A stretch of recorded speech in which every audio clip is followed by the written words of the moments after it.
Data engineer ఈ రోల్కి మార్కెట్లో డిమాండ్ చాలా ఎక్కువ ఉంది. సప్లై చాలా తక్కువ ఉంది. అండ్ శాలరీస్ అవి మాత్రం పీక్లో ఉన్నాయి. కానీ 90% ఫ్రెషర్స్ ఒక బేసిక్ క్వశ్చన్ దగ్గర ఆగిపోతున్నారు. అసలు డేటా ఇంజనీర్గా జర్నీ ఎలా స్టార్ట్ చేయాలి?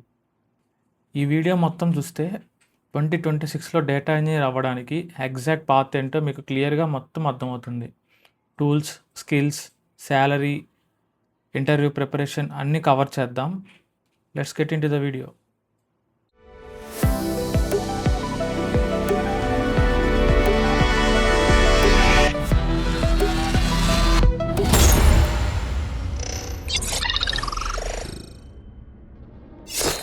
సో అసలు ఈ రోడ్ మ్యాప్ ఎవరికి? మీరు సిఎస్సి, ఈసీఈ లేదా ఐటీ బ్యాక్గ్రౌండ్ ఫ్రెషర్ అయితే this is perfect for you. Maths లేదా స్టాటిస్టిక్స్ బ్యాక్గ్రౌండ్ ఉన్నా కూడా గ్రేట్. లేదా మీరు ఆల్రెడీ టీసీఎస్, ఇన్ఫోసిస్ లాంటి కంపెనీస్లో వర్క్ చేస్తూ డేటా ఫీల్డ్లోకి స్విచ్ అవ్వాలని చూస్తున్నారా? అయితే ఇది మీ రోడ్ మ్యాపే. సింపుల్గా చెప్పాలంటే జాబ్ డిస్క్రిప్షన్స్ చూసి, ఆ టూల్స్ అన్నీ చూసి భయపడుతూ ఎక్కడ స్టార్ట్ చేయాలో తెలియక కన్ఫ్యూజ్ అయ్యే ప్రతి ఒక్కరి కోసం ఈ వీడియో. సో ఫస్ట్ మనం ఒక డేటా ఇంజనీర్ ఏం చేస్తారో చూద్దాం. ఒక కంపెనీకి చాలా సోర్సెస్ నుండి డేటా వస్తుంది. యాప్స్, వెబ్సైట్స్, డేటాబేసెస్ లేదా థర్డ్ పార్టీ టూల్స్ నుండి. ఆ డేటా చాలా మెస్సీగా, ఇన్కంప్లీట్గా, అసలు యూస్ చేయడానికి వీలు లేకుండా ఉంటుంది. ఒక డేటా ఇంజనీర్ జాబ్ ఏంటంటే ఆ రా డేటాని తీసుకొని క్లీన్ చేసి, ట్రాన్స్ఫార్మ్ చేసి ఒక కరెక్ట్ ప్లేస్లో స్టోర్ చేయడం. ఎందుకంటే so that analysts, data scientist దాన్ని యూస్ చేసుకొని బిజినెస్ డెసిషన్స్ తీసుకుంటారు. ఒక సింపుల్ లాజిక్ చెప్తాను. Imagine a water pipe line. Source నుంచి వాటర్ తీసుకుంటాం, ఫిల్టర్ చేస్తాం అండ్ థర్స్టీగా ఉన్న హౌసెస్కి సప్లై చేస్తాం. డేటా ఇంజనీరింగ్ కూడా అంతే. సోర్స్ నుంచి డేటా తీసుకుంటాం, ప్రాసెస్ చేస్తాం అండ్ రైట్ స్టోరేజ్కి డెలివర్ చేస్తాం. జాబ్ డిస్క్రిప్షన్స్లో వందలాది టూల్స్ ఉంటాయి, బట్ కోర్ కాన్సెప్ట్ మాత్రం ఇదే. Data move, process and store, అంతే. ఇది అర్థమైతే టూల్స్ నేర్చుకోవడం చాలా easy. Next section, the road map. ఇక్కడ చాలామంది మిస్టేక్ చేస్తారు. వెంటనే క్లౌడ్ టూల్స్ నేర్చుకోవడానికి ట్రై చేస్తారు. అది రాంగ్ అప్రోచ్. ఫస్ట్ ఫౌండేషన్లో 2 things important: SQL and Python. SQL అనేది డేటా ఇంజనీర్కి ఆక్సిజన్ లాంటిది. ఇంటర్వ్యూస్లో 80% క్వశ్చన్స్ ఇక్కడే ఉంటాయి. బేసిక్ సెలెక్ట్ నుండి అడ్వాన్స్డ్ విండో ఫంక్షన్స్ వరకు స్ట్రాంగ్గా నేర్చుకోండి. అండ్ దెన్ పైథాన్ వచ్చి ఆటోమేషన్ అండ్ డేటా ప్రాసెసింగ్కి యూజ్ చేస్తాం. ఇందులో పాండాస్ లైబ్రరీ పైన గ్రిప్ తెచ్చుకోవాలి. అడ్వాన్స్డ్ కోడింగ్ అక్కర్లేదు, బేసిక్ సాలిడ్గా ఉంటే చాలు. Next stage, cloud platform. మీరు ఫ్రెషర్ లేదా ఫైనల్ ఇయర్ స్టూడెంట్ అయితే క్లౌడ్ నాలెడ్జ్ అనేది ఒక పెద్ద యాడెడ్ అడ్వాంటేజ్. డైరెక్ట్గా టూల్స్లోకి వెళ్లకుండా మొదట క్లౌడ్ ఎసెన్షియల్స్ నేర్చుకోండి. Like what is cloud, infrastructure as a service, platform as a service, software as a service అంటే ఏంటో తెలుసుకోండి. దాని తర్వాత ఏదో ఒక క్లౌడ్ ప్లాట్ఫామ్ పిక్ చేసుకోండి. ఇక్కడ చాలామంది చేసే మిస్టేక్ ఏడబ్ల్యూఎస్, అజూర్, జీసీపీ అన్నీ ఒకేసారి నేర్చుకోవాలని చూస్తారు. అలా అస్సలు చేయొద్దు. Just pick one and go deep. My recommendation, start with GCP. Google cloud data ఇంజనీర్లో ఇప్పుడు చాలా క్రేజీ డిమాండ్ ఉంది. BigQuery, data flow and pub sub. ఈ స్టాక్ని చాలా టాప్ కంపెనీస్ యూస్ చేస్తాయి. ప్లస్ జీసీపీలో ఫ్రీ టైర్ ఉంటుంది. ఆల్మోస్ట్ 25,000 అలా క్రెడిట్స్ వరకు ఇస్తారు ఫ్రీగా. సో మీరు ₹0తో రియల్ టైం ప్రాక్టీస్ చేయొచ్చు. Next phase, data pipeline tools. Foundation and cloud తర్వాత యాక్చువల్ పైప్లైన్స్ బిల్డ్ చేయడం నేర్చుకోవాలి. మీరు కెరీర్ షిఫ్ట్ అవ్వాలని చూస్తుంటే ఈ టూల్స్ చాలా important. Airflow, pipeline scheduling and ఆర్కెస్ట్రేషన్కి ఇది కింగ్.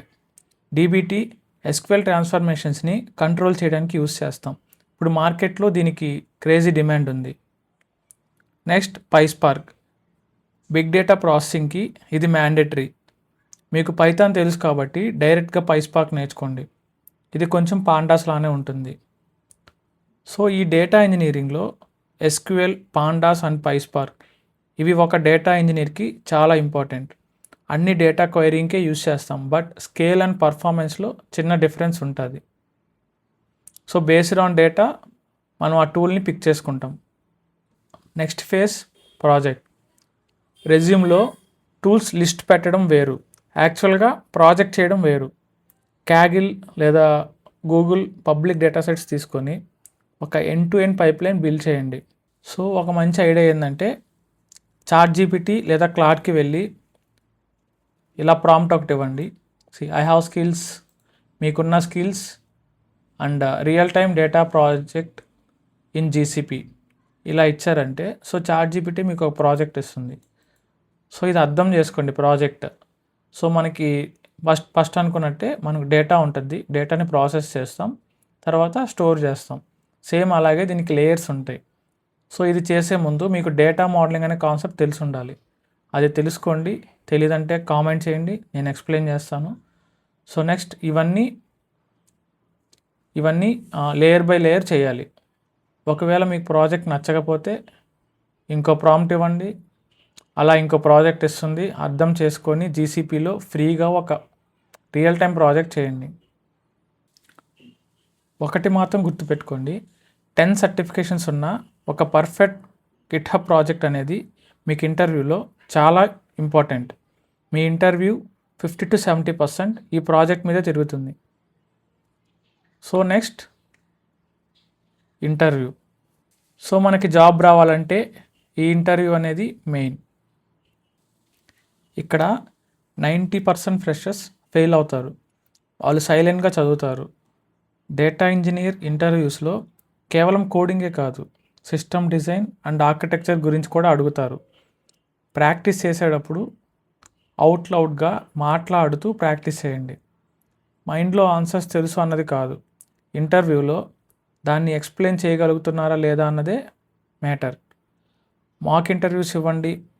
మీరు చేసిన ప్రాజెక్ట్ని ఎంత బాగా ఎక్స్ప్లెయిన్ చేస్తే మీ సెలక్షన్ ఛాన్సెస్ అంత ఎక్కువగా ఉంటాయి. సో నెక్స్ట్ ఫేజ్ ఇంకా శాలరీ గురించి మాట్లాడితే ఫ్రెషర్కి 4 LPA to 8 LPA base expect చేయొచ్చు. అండ్ 2 to 4 years ఎక్స్పీరియన్స్ ఉంటే స్కిల్ని బట్టి 10 LPA to 20 LPA ఈజీగా వస్తుంది. సో ఇంకా ప్రోడక్ట్ బేస్డ్ అండ్ మ్యాంగ్ కంపెనీస్ అయితే మీకు ఈజీగా 40 LPA దాకా రావచ్చు, ఒక 3 to 4 ఎక్స్పీరియన్స్. సో మీకు స్కిల్ అనేది బాగా ఉండాలి. సో డిమాండ్ని బట్టి కూడా ఉంటుంది, మీరు ఏ క్లౌడ్ మీద వర్క్ చేస్తున్నారో కూడా బట్టి ఉంటుంది. ఇనిషియల్గా ప్యాకేజ్ కొంచెం తక్కువ ఉన్నా భయపడకండి, ఈ ఫీల్డ్లో గ్రోత్ చాలా ఫాస్ట్గా ఉంటుంది. మీరు జీసీపీ సర్టిఫైడ్ అయితే ఇంకా ఎక్కువ శాలరీ డిమాండ్ చేయొచ్చు.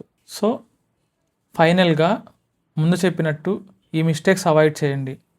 టూల్ ఓవర్లోడ్, అన్ని టూల్స్ ఒకేసారి చేసుకోవద్దు, ఓన్లీ వీడియోస్ చూస్తూ కూర్చోవద్దు, ల్యాప్టాప్ ఓపెన్ చేసి కోడింగ్ చేయండి.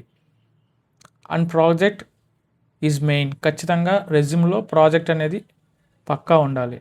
సో ఈ రోడ్ మ్యాప్ ఫాలో అవ్వండి. 2026లో మీరు ఒక టాప్ డేటా ఇంజనీర్గా సెటిల్ అవ్వడం ఫిక్స్. నెక్స్ట్ వీడియోలో బిగ్క్వెరీ టాప్ 20 క్వశ్చన్స్ గురించి మాట్లాడుకుందాం. వీడియో నచ్చితే లైక్ చేయండి, మీ ఫ్రెండ్స్కి షేర్ చేయండి.